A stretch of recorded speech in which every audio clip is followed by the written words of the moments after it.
Welcome to the link. I'm Brandon Johnson with VoigtJohnson Real Estate, and we like to meet with local leaders, nonprofits, business, people making a difference in central Minnesota. And tonight I am excited to be joined by Cindy and John Fuls with Tanner's team. Guys, thanks for taking the time to come out and see us. Thank you. Thanks for having us. I know you got a lot going on, so I really appreciate it. You guys are everywhere. I see your logos, your events. You're doing, 5Ks, meat raffles at the breweries all over town. I want to get into that, but let's maybe just give a brief introduction to a little bit about, where you grew up, where you came from, a little bit about yourself, just that we don't typically know associated with Tanner's team. My name is Cindy. I grew up in Little Falls, Minnesota, and I had a great upbringing. And then when I went to Mankato State to college there. Any siblings or? Yep, I have my sister Kim, who is an older sister, Okay. 3 years older.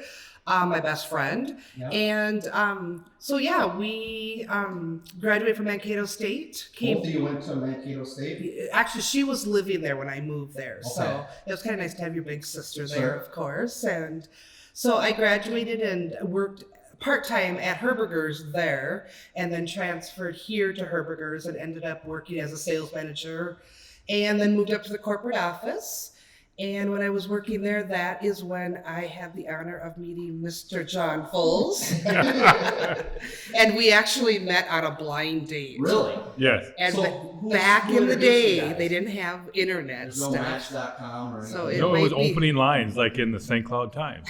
Seriously. Yeah? Yeah, there was a paper ad, Yeah. and you would read the ad, and then we still say to this day, we don't know who was more desperate. I always say Cindy was, because she's the one who placed it, but I'm the one that responded to it, so we don't really know. What did the ad say? Can you share that or no? Do you remember? Just I think it was like single white female, I don't know.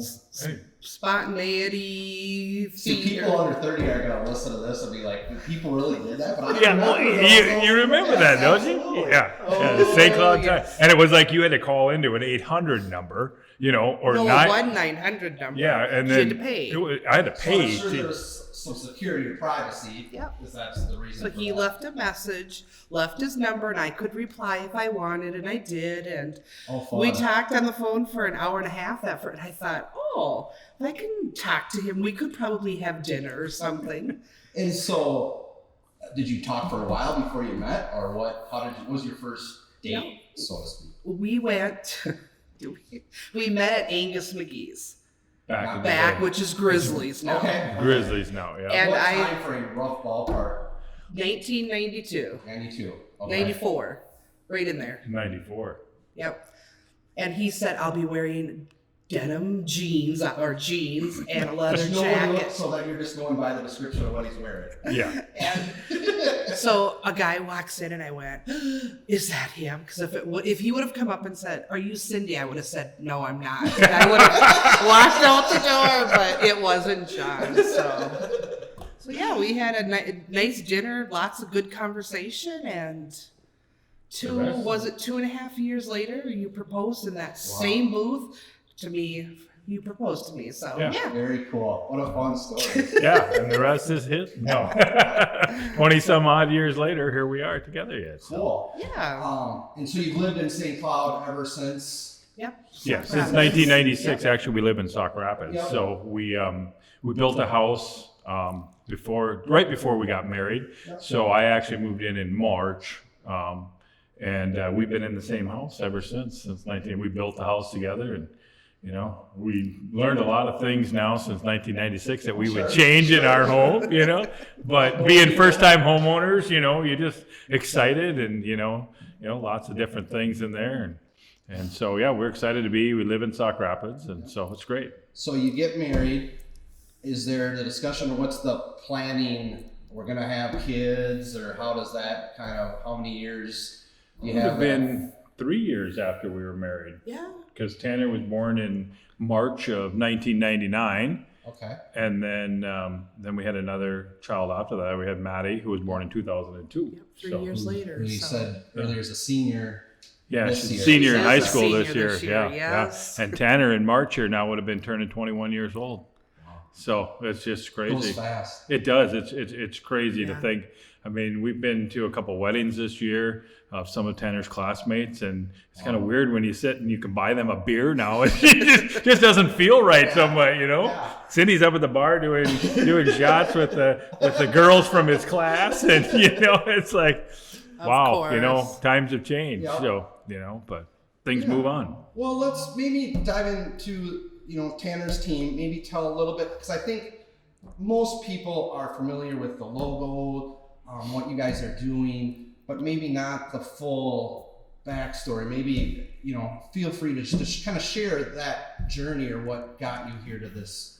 Well, it wasn't a journey that we would really wish on Right. anybody, but it was the summer of 2010, July of 2010, and we were at our lake cabin up by Grand Rapids, Minnesota, and we had a group of people up there, and Tanner was having fun, and He's 10 years old, 11? 11 years 11 old. years old. 11 years old at the time, and we had seen bruises on his arms and legs throughout the summer, but really didn't think anything of it because he played hockey, big hockey player, and he played baseball in the summer, and there were things that we look back at now and we're like, well, there was probably a reason that couldn't skate a full shift on the hockey rink in his summer hockey team. But anyway, he hit his arm on a counter at the cabin, and within 15-20 minutes maybe, he developed a huge bruise on his arm. Big bruise right on his arm. And Came down we were all down by the lake, and came down, and he's like, I hit my arm, and we're like, oh my gosh, and then this huge It's bruise. not proportional to what he did, right? Exactly. I mean, it was on the table.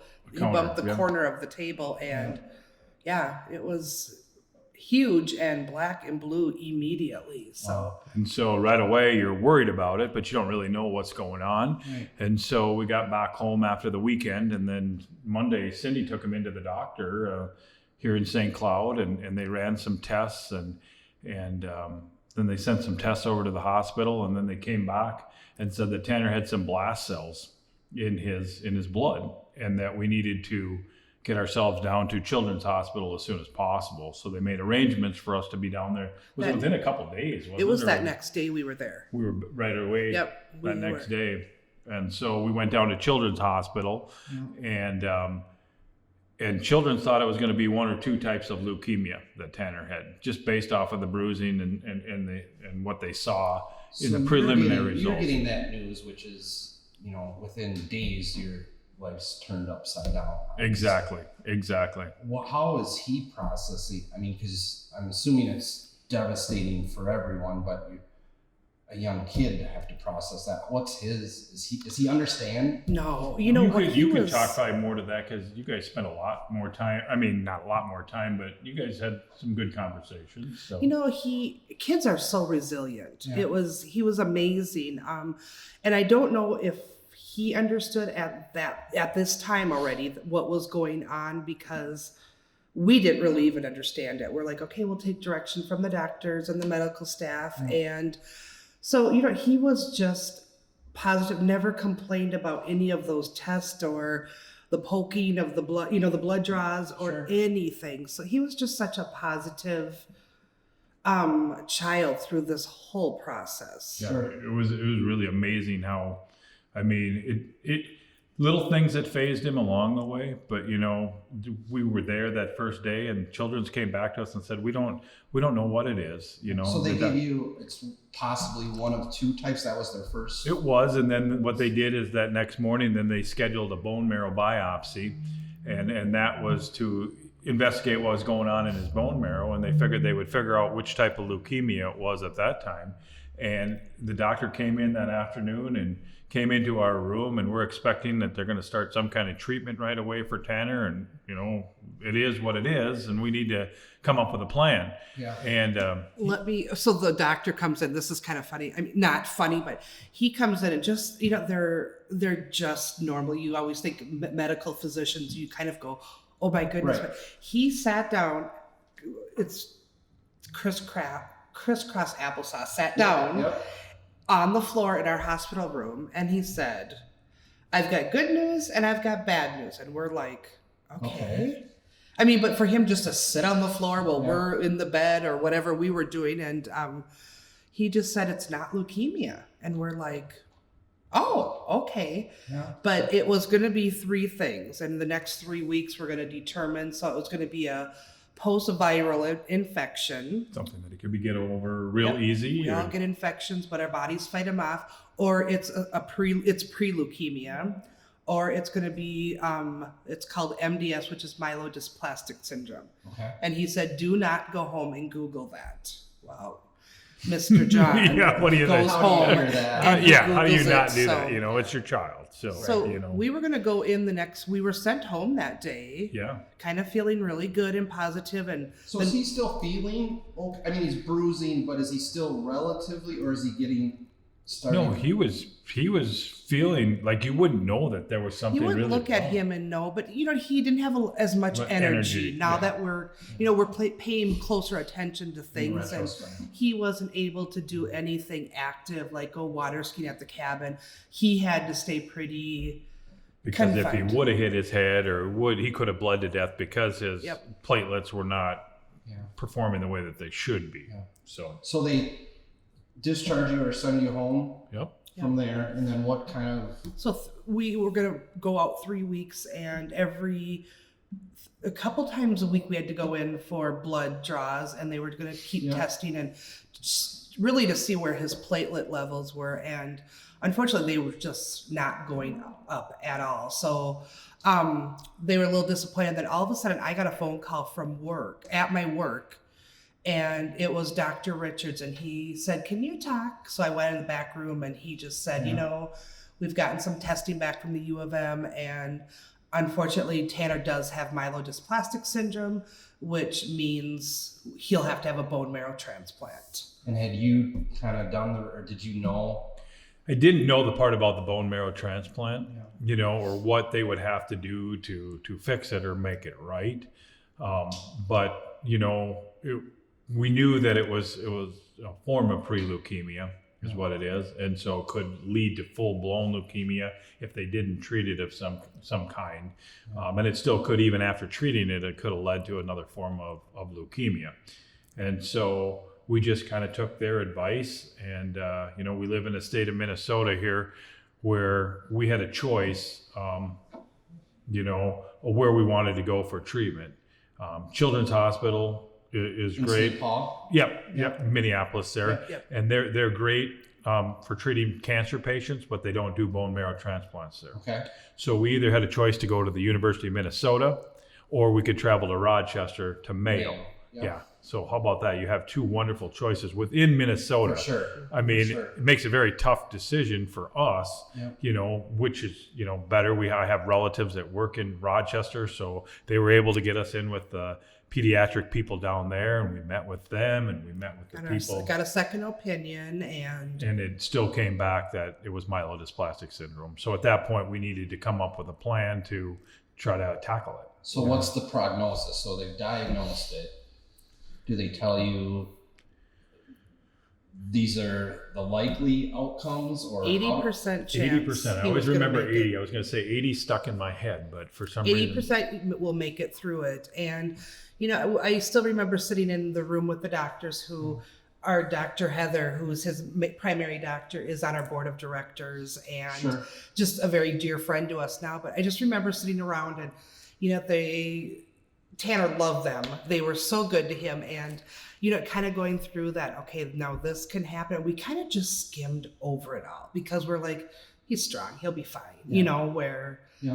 But there were some serious things. I mean, so we did decide to doctor at the University Hospital. Okay. But when we went that route, what Children's had recommended is that Tanner went through a round of chemotherapy first at Children's to get his body into remission, or less than 0.5% of his blast cells would be cancerous before he went to treatment. Sure. Where Rochester would have done it just the opposite. They'd have gone right to bone marrow treatment without the first round of chemotherapy.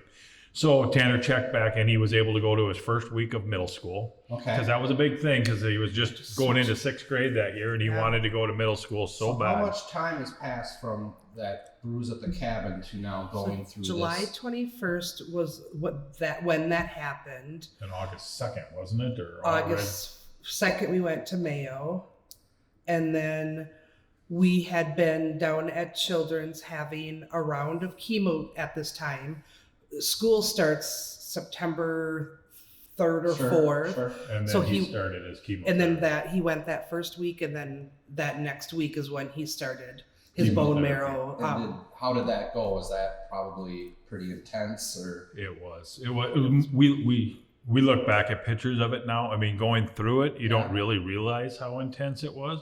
But you look back at pictures of Tanner, and he in some of those pictures he looked kind of rough. You know? He was sick, but I was with him all the time because, I stayed at the hospital, and that chemotherapy that he had to go through to really, bring his immune system down, and then the radiation is really and he had total body radiation, so it wasn't just on one little spot. So the radiation is really what got And that him. was with the bone marrow transplant portion of it. He actually, the chemotherapy at the Children's is when he actually first lost his hair, and all that happened to him there. And then he was able to check out of Children's Hospital for about a month. Was he able to go to school at all? Just that first week we let him go. Sure. Yeah, but then afterwards he wasn't able to go back to school. But they honored him one night at a home football game while he was going through treatment. So they and he wanted to go so bad to the game, and they were doing it in his honor. And I remember it because the couple of the captains of the team, I work with one of them now, and one of them is a good friend of ours yet. And Tanner couldn't walk the field that night. And I remember they picked him up and they carried him out to the center of the football field and included him in everything out there that night. And That had to be a neat feeling to see his friends and peers embrace. Oh my gosh, the community was amazing. Our community in Sauk Rapids, when we were going through that, and just our friends. 2008, 2009? Nope. 2010. 2010. Okay. Yep. And so, I mean, they organized a benefit for us that was held. It was a hog roast that they did down at the park in Sauk Rapids, and the kids in Tanner's class, the boys, the 6th grade boys, because Tanner had no hair at the time, and we picked him up that day at the hospital and brought him home just long enough to be at the park that day, and then had to go back to the hospital right away. They didn't shave their heads for him. Just shaving their heads, and it was pretty amazing little thing for Tanner. And then, then he went back, finished up that round of chemotherapy, and then he was able to come home for about a month. When did you come home? In October. It was like October 6th we came home. Yep. And then they gave him like 3 weeks off before he had to check back into the university hospital to start his bone marrow transplant.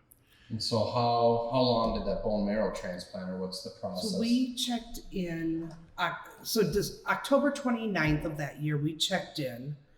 He had 10 days of prep, so November 8th was his actual transplant day.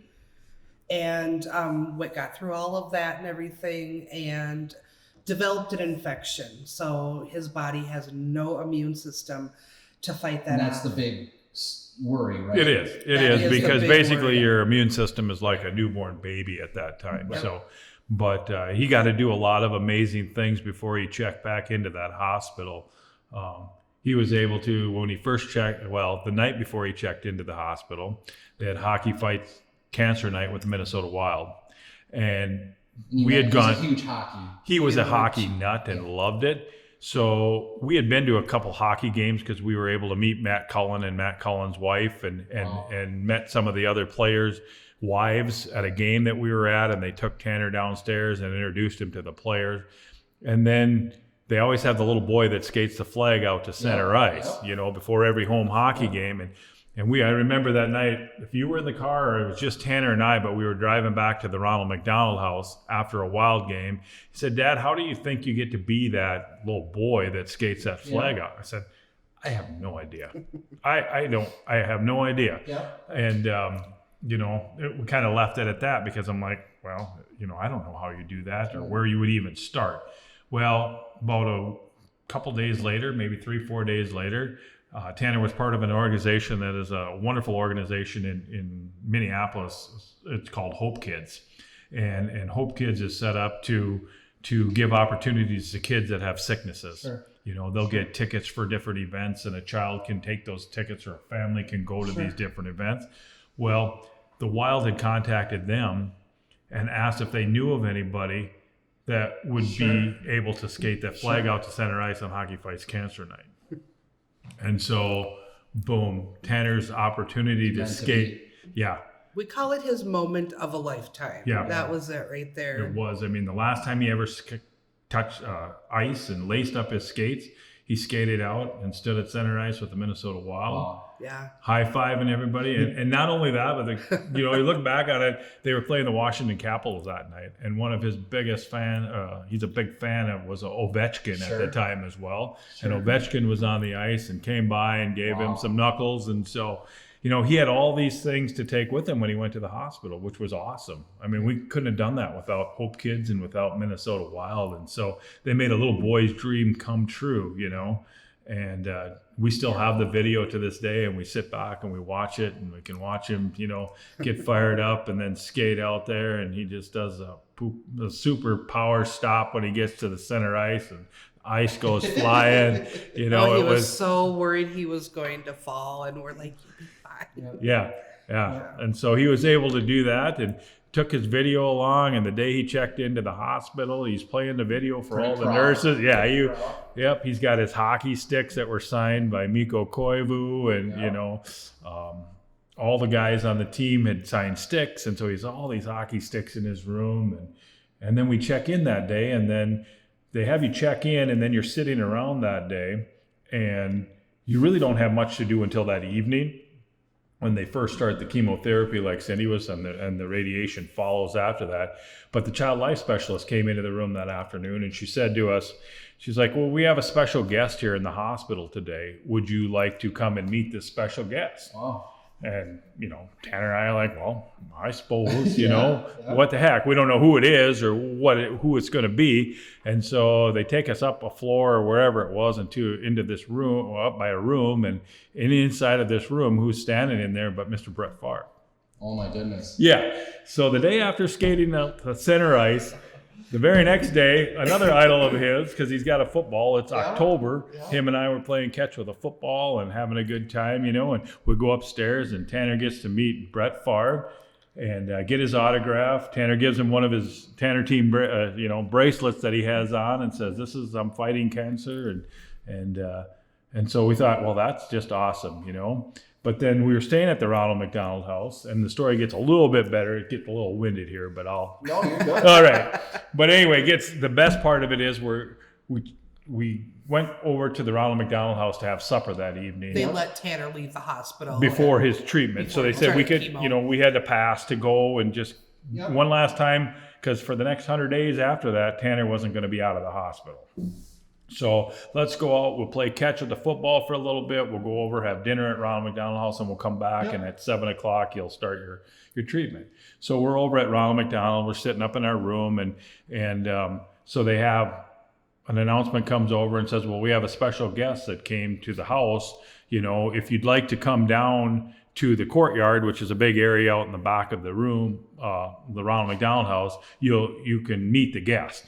Well, the guest was the same person. It was Brett Favre. Yeah. Okay. But like I said, Tanner and I had been playing catch with the football. And so he came down from the room. For whatever reason, he had his football with him. And so we're just standing down there in the courtyard, and people are kind of making small talk with Brett Favre. And then he sees Tanner standing there with his football. Sure. And he points to him and he says, "Tell that boy to come over here." And so we're like, well, wow, what's he going to do? Is he going to sign the football, or what's he going to do? And so he goes over, and we have pictures of all this too, of Tanner standing there and having some small talk with Brett Favre about playing football.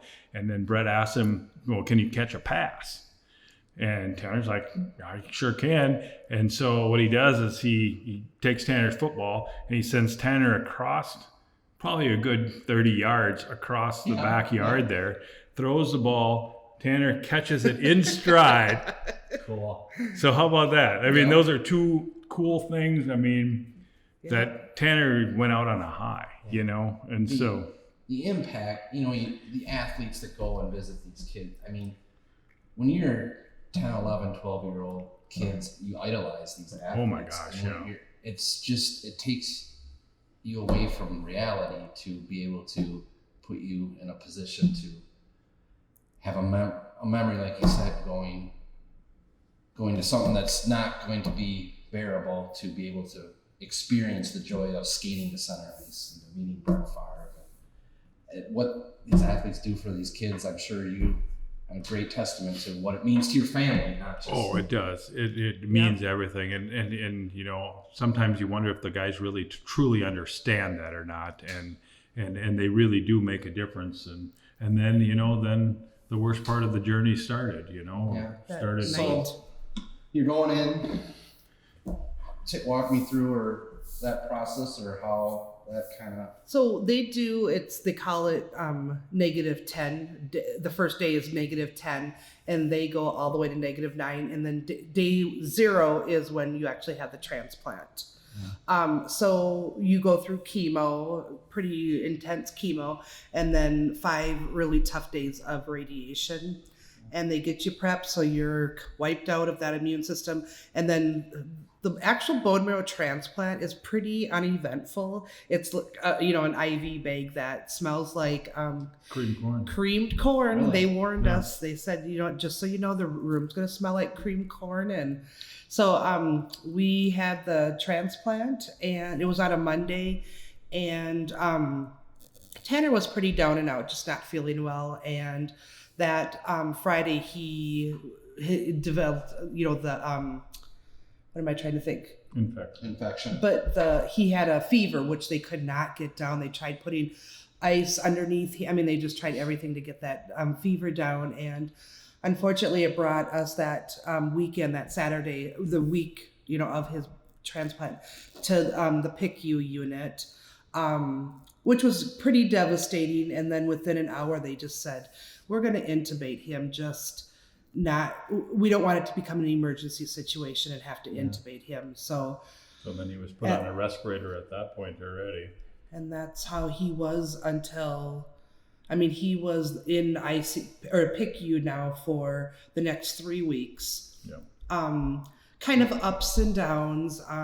Lots of ups and downs, lots of scary moments. Had a few cold blues on him, and lots of times that doctors didn't think that Tanner was going to come through. They would tell that to Cindy after the weekend, because I would spend the weekends with Tanner. Yeah. Cindy would take the week shift.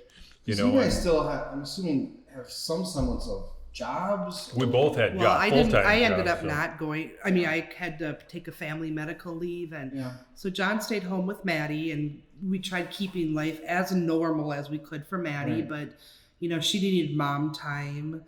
John needed Tanner time. We all needed each other, so they'd come down a couple times during the week just to all see each other and be together. And so it was. I would do weekends with Tanner, and Cindy would take Maddie, and they would go off and stay at the Ronald McDonald house, and then I would stay with Tanner. So did he get better then after that, or Well, it was, so my birthday was on Thanksgiving that year, November 25th, and all I asked, because they were looking at kidney dialysis to add on top of everything else, because unfortunately Tanner wasn't urinating, and so I asked him for urine and for his body to grow those cells.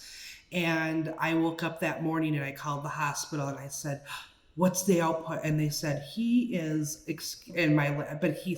said he is peeing like a racehorse and he has 0.2 cells, which is huge. Sure. And I said, that is the best birthday gift ever. So he really was. Things were kind of starting to look trending in that right direction. Yeah. And then 2 days later, three of us, John, Maddie, and I went out. We felt comfortable where we could leave the hospital and go out for a dinner just to get Maddie out and stuff. And came back and dropped John. Maddie and I dropped John back at the hospital. He was going to stay there for a while with Tanner, and we went back to the Ronald McDonald house. And Maddie and I got our pajamas on, and we were hanging out, watching a movie together, and I got a call from John saying, I think you guys need to come back here. It's not looking good. There was a crack in his tube of his ventilator, and so we got back there, and they were at this point working on him because his vitals all dropped, and working on getting all those up and everything. And John was in the room the entire time cheering him on. Just a helpless feeling. And It is. I mean, because you see the doctors, they're just rotating around Tanner when one person gets tired of chest compression. Because he basically went into cardiac arrest is what happened that night. The air, he had such a buildup of air inside of his chest. And when the oscillator was designed to keep his lungs inflated and keep them full the whole time or whatever, but when they had to fix the oscillator, it allowed some of that air that was still inside of his chest to relocate around his heart, and they couldn't pull the air off of his heart, and he basically had cardiac arrest that night. But you know, it was something that will never forget that night. I know Cindy will never forget it. Maddie will never forget it. How old was she at the time? Maddie was 8 years old at the time. So, and she was, remember. oh yeah, and she was there right there through the good, bad, and the ugly of the whole journey. So, and just a super trooper, really, is what she was. She was always there and very attentive, and you know, I wouldn't even say she ever was really unruly. She was just more, I think she was more worried for her brother than anything. You know, that was her big brother, you know, someone she looked up to, you know, and could talk to.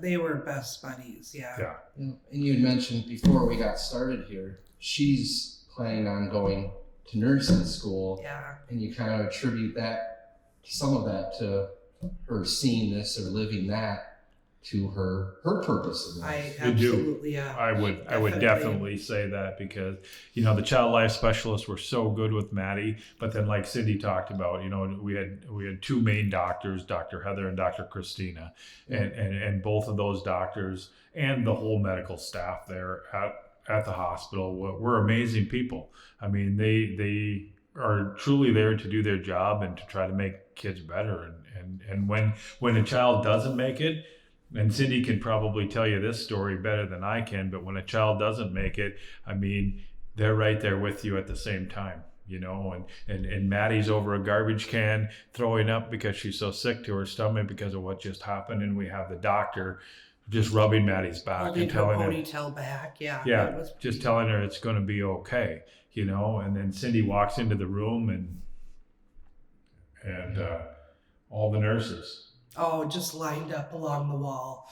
I'll never forget it. I still wish I could meet those nurses, because, you know, you don't just cry because, you know, it's just, to them, it's another child that passed away. But boy, they've got big hearts, because, I mean, the one nurse was taken out on a wheelchair because I think we're pretty sure it was her first child that she had lost while she was working. But yeah, it'd be fun. I mean, it would be interesting to connect with those nurses and just say, look at what we're doing because of that little guy, you know? Yeah. So how did you get to the point, did you guys, obviously there's the grieving process immediately. What made you say, okay, we want to carry on Tanner's legacy? How did it get to the point to the Tanner's team to where you're at now? How was that decision made? Was it a difficult decision? Or I don't know if it was such a difficult decision. We talked about, because when Tanner was in the hospital, we always said Tanner's team. Sure. Is what we had. Sure. That was our rallying cry, was Tanner's team. So we had shirts made. They had shirts made up, and it was Tanner's team and Tanner's team. And I don't know. I think right away. If I remember right. You know what? Through the process, I mean, you really realize how good people are. I mean, so many people assisted us. There's other organizations that, you know, assist us in different ways, if it was financial or whatever, but it was just like something said, it's now our time to pay it forward. Yeah. So I just... and that's how we kind of got the ball rolling with it. You know, it took us until June of 2011 when we first sat down with an attorney and said, hey, we're serious about wanting to do this, and we want to get our 501c3 so we can be a nonprofit organization. You know, please help us get the ball rolling, get that going. And then it was November of 2011 when we actually got the letter about it, and then that's where the birth of Tanner's team kind of started. You know, in Sauk Rapids, 2011. Minnesota. Yep. Sure. was the first, and we started off back then in 2011. We were scared because we didn't know what we were really doing, and so we started with a 60-mile radius of St. Cloud, and we had 18 counties that we served in the 60-mile radius. So if one of those counties, we didn't go near the Twin Cities because there's plenty of help. Not plenty. There's help, more help. Yep. In the Twin Cities area, but there wasn't a lot, and that was something that hit Cindy and I. There wasn't a lot of help in greater Minnesota or even central Minnesota for families that have, sick kids. And so we decided that we didn't want to just limit it to just cancer only. Right. We thought what we decided we wanted to do with any child with a life-threatening illness. And so that's where we decided to be a little bit different than just cancer only. It was going to be a life-threatening illness.